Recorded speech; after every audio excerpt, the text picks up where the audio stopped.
Today is a very sad day. I'm at Apple Tree Honda right now, my favorite car dealership I've ever dealt with, picking up my Ridgeline from the service center, and they told me to stop doing what I'm doing with it. Now I realize this is the least cool vehicle that you can possibly own. Everybody hates the Ridgeline, except for people that own them. They're extremely comfortable, there's a lot of space on the inside, they have good handling, and they have a lot of good features. But the main criticism is, it's not a real truck. And that's true.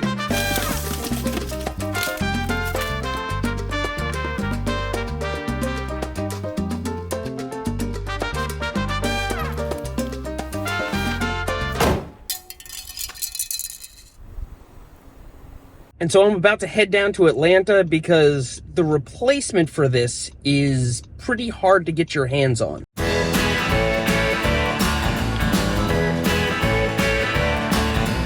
So what was it that I was doing with my Ridgeline? Well, I've been using it for work.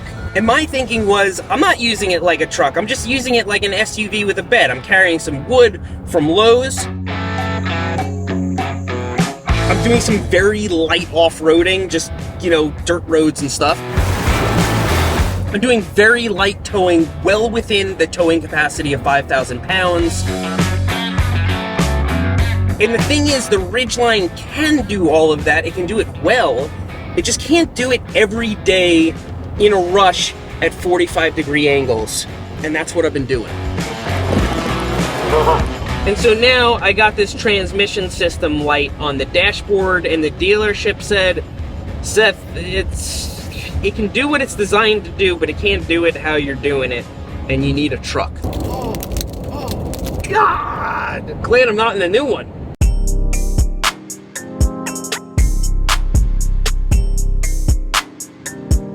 So I'm in my final moments of driving my Ridgeline, and then we're gonna turn it in. This thing's been really trusty, it's been really dependable, and it's treated me well. I'm gonna be sad to see it go, but here's what I'm getting next. Nice Kia Veracruz. Which one's it gonna be? So, thanks for all the faithful years. I guess this is actually goodbye to my Ridgeline and hello to my F-150 Lightning.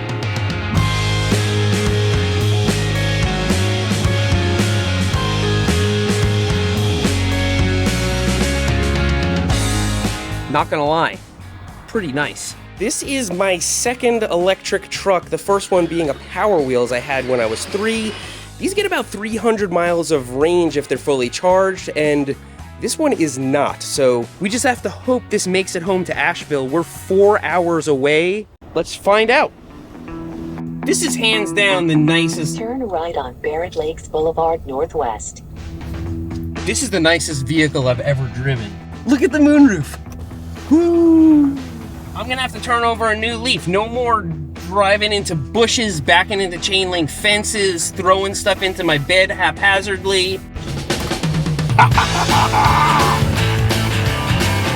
can't believe how fast it is. They should do background checks on people before they sell them these. Oh, you wanna go, buddy? I wish you would. We're gonna get arrested for street racing. I don't belong in this thing at all. I think if we turn off the massaging seats, we'll get better range. It looks like we have enough range to get home. That's the thing, I don't really care to drive further than Asheville to Atlanta in a day. This is enough range for me to go to the places I need to go. And we're probably gonna stop at a charger on the way home just so I can familiarize myself with that experience. So far, not looking to return it. This is pretty sick. All right, so I just told it to find me a charger, and it found me a charger at like a freaking country club. This looks a little bit too fancy for the likes of us. But there's a Publix across the street. Where are the chargers at? How do I do this? This is my first time. Oh, there it is. Well, I'll be damned. Arriving at charge point. I need a 5-hole charger. Looks like the same shape. Does this thing come down? Oh, there it goes. Okay, this fits. That's not hard. That's easier than a gas station. Okay. All right, let's go have dinner.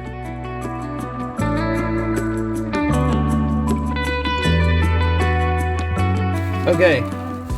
I'm not gonna treat it just like the Ridgeline because when I eat my Publix sub in here, I'm actually gonna put down some paper towels. but we're gonna eat in it. So there was a Charger, upped us by 20 miles, but there was no food in the Hampton Inn, and so we had to go to Publix. And so we're gonna eat in the vehicle. Things are now getting kind of hairy because we were at low elevation and now my house is at 2,000 feet. And so we're just climbing and climbing and climbing, and we're not gonna go back downhill and regenerate brakes. So I have 48 miles of range and I have 30 miles left to go. That only gives us 18 miles of headroom, but that 48 miles is just dropping, and now it's 47. I'm getting warnings on the dash. It's like, dude, you're not gonna make it. Driving range low, reduce climate control use for more. Is your heated seat on? Let's turn off the heated seat. All right, we made it home with like 10 miles to spare. If we would have left with a full charge, it would have been much better, but now I gotta figure out how to charge this thing and then go through all these menus tomorrow. So it's been a few days with the Lightning as my primary vehicle and a little bit of a learning curve. I found out that most public chargers out in the country are just broken, they don't work. And the ones that do work would take all night to charge your vehicle. And so you really have to have a good home charger so that you're only using public chargers when you're taking a long trip. And here's some stuff I got from the hardware store so I can adapt my dryer outlet to this thing. Okay.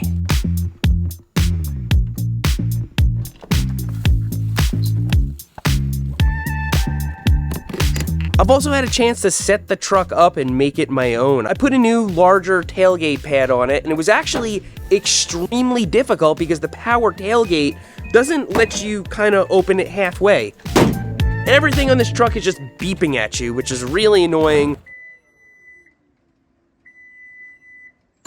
Already ordered a module to delete the beep, and I put a garbage pail in my back seat. Now, I always put a garbage pail in my back seat, but this vehicle does 0 to 60 in 4 seconds, and so I needed a way to secure it to the floor. I put a little button, like what will be on your jeans when you're 5 years old. And so now it snaps into the floor mats and just stays there. I also kind of ripped the Band-Aid off on the brand new truck thing. I gave my daughter a kid's steamer from Starbucks, and it looks like the front grille has got a whole bunch of chips in it. And so whatever happens, happens. By the end of the week, I should have my 80 amp charger installed. I should get some experience towing with this thing and see how much range it actually loses, but I'm not really worried about anything. I work from home, and if we have to do a long family trip, we do have a gas vehicle. For me, this is kind of fun, and it's one of the first times in my life I've been able to have a fun vehicle that's also really functional. So the reason I'm doing this video is that this thing is going to be in the driveway, and people are going to ask about it. And the Ridgeline was kind of a constant on my YouTube channel. People would bust my balls about it, everybody had an opinion, and it was kind of an interesting experiment using one for actual work. It looks like if you're just transporting lumber and bicycles and doing some light off-roading, it's fine.